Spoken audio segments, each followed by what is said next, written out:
Assalamualaikum warahmatullahi wabarakatuh.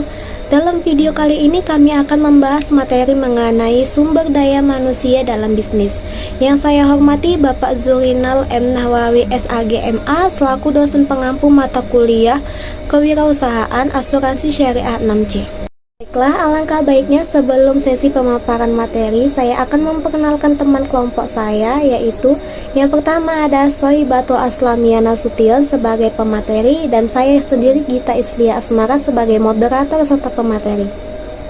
Bahasan kali ini terdiri dari 1. Pengertian sumber daya manusia, 2. Peran sumber daya manusia, 3. Peran baru sumber daya manusia, 4. Pentingnya manajemen sumber daya manusia bagi semua manajer, dan terakhir, aspek dalam perencanaan sumber daya manusia. Sumber daya manusia dalam bisnis. Pengertian sumber daya manusia. Pengertian sumber daya manusia menurut para ahli. Menurut Hasibuan 2016, sumber daya manusia adalah ilmu dan seni yang mengatur hubungan dan peranan tenaga kerja agar efektif dan efisien, membantu terwujudnya tujuan perusahaan, karyawan, dan masyarakat.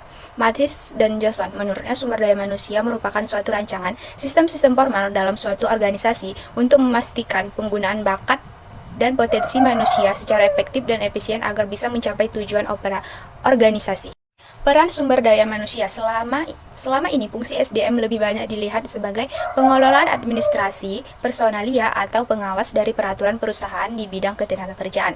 SDM lebih banyak berperan dalam hal-hal yang menyangkut penyelenggaraan hubungan industrial di perusahaan seperti pembuatan peraturan perusahaan atau kesepakatan kerja bersama, menjalin kerjasama dengan Departemen Tenaga Kerja. SDM berfungsi menyelesaikan penyelesaian antara perusahaan dengan serikat pekerja atau karyawan. Yang lebih menyedihkan lagi, bila peran SDM hanya dianggap penting saat perusahaan ingin melakukan pengurangan jumlah karyawan, fungsi SDM juga seringkali dipersepsikan peranannya tidak lebih sebagai pelaksanaan administrasi personalia, yaitu yang mengurus masalah pembayaran gaji karyawan, mengurus cuti karyawan, dan lain-lain. Demi mendukung para pimpinan puncak dan manajer lain di perusahaan dalam melaksanakan langkah-langkah strategi yang tepat untuk bersaing di pasar global, maka fungsi SDM dituntut untuk mendefinisikan peranannya di dalam perusahaan. Terlihat bahwa peran tradisional fungsi SDM yang selama ini ada tidak dapat lagi dipertahankan sepenuhnya seperti dulu.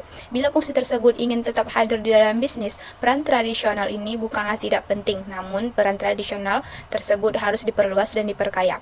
Untuk itulah maka fungsi SDM yang ada di perusahaan harus sudah mulai melakukan perubahan peranannya dari permainan peran tradisional yang pasif menjadi pemain peran yang bertindak proaktif dan memberikan nilai tambah kepada perusahaan.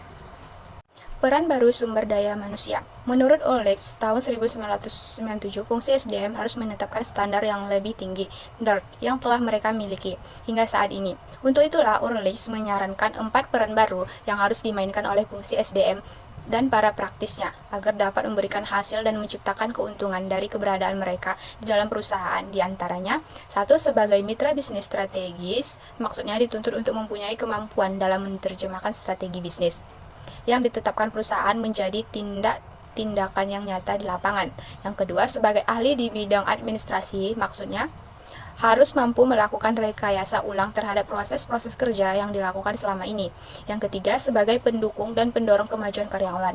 Maksudnya, mampu mengenali kebutuhan para karyawan, menyelaraskan kebutuhan dan berupaya keras untuk melakukan langkah terbaik untuk mendorong agar kebutuhan tersebut terpenuhi secara optimal. Yang keempat, sebagai agen perubahan, fungsi SDM dan peran praktisinya dituntut untuk mampu menjadi katalisator perubahan di dalam perusahaan.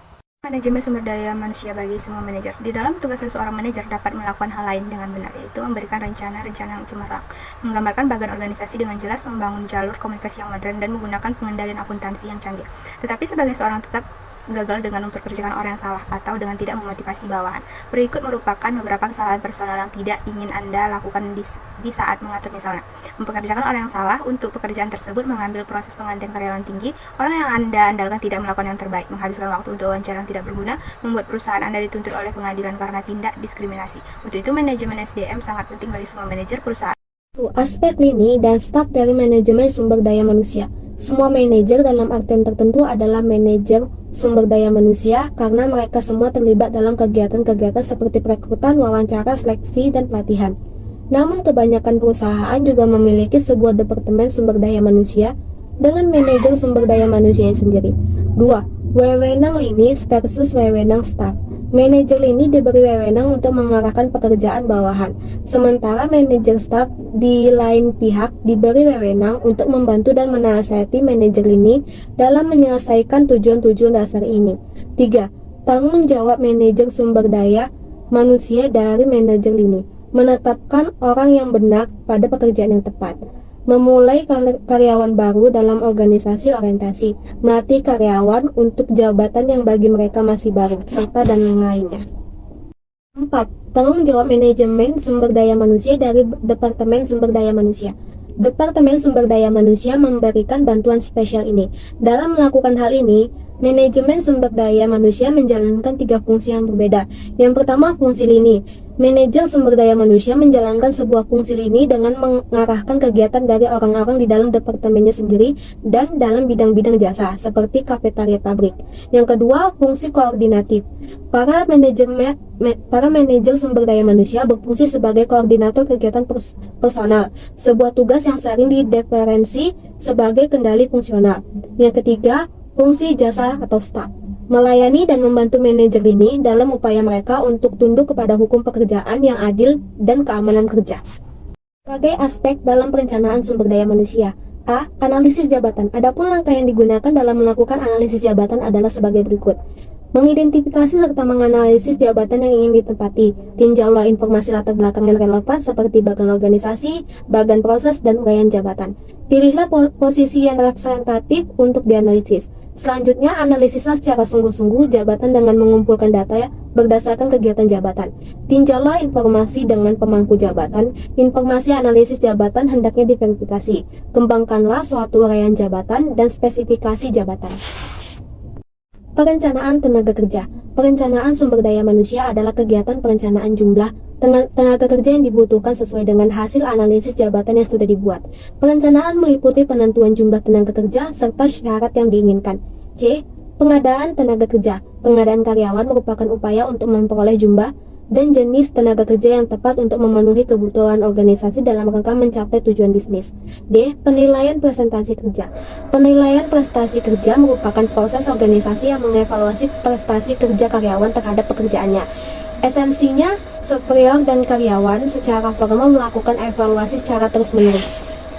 Pelatihan dan pengembangan. Pelatihan dan pengembangan adalah suatu proses pendidikan jangka pendek yang mempergunakan prosedur sistematis dan terorganisir, di mana pegawai dan manajer mempelajari pengetahuan dan keterampilan teknis. F. Kebijakan kompensasi. Program kompensasi perlu diperhatikan dalam rangka mempertahankan karyawan profesional dan berkualitas. Kompensasi adalah imbalan yang diterima karyawan sebagai balas jasa untuk kerja mereka. G. Perencanaan karir. Perencanaan karir merupakan perjalanan kerja karyawan selama berada dalam perusahaan. Karyawan dapat merencanakan karirnya sejak mulai bekerja sampai berhenti bekerja. H. Pengembangan karir. Perencanaan karir merupakan proses untuk menyadari diri sendiri terhadap peluang-peluang, kesempatan-kesempatan, kendala-kendala, pilihan-pilihan, dan konsekuensi-konsekuensi. Mengidentifikasi tujuan-tujuan yang berkaitan dengan karir, menyusun program kerja, pendidikan, dan yang berhubungan dengan pengalaman-pengalaman yang bersifat pengembangan. Setelah demikian pemaparan materi dari kelompok 12. Kepada teman-teman yang sudah menyaksikan video ini, saya ucapkan terima kasih. Lebih dan kurangnya kami mohon maaf. Wassalamualaikum warahmatullahi wabarakatuh.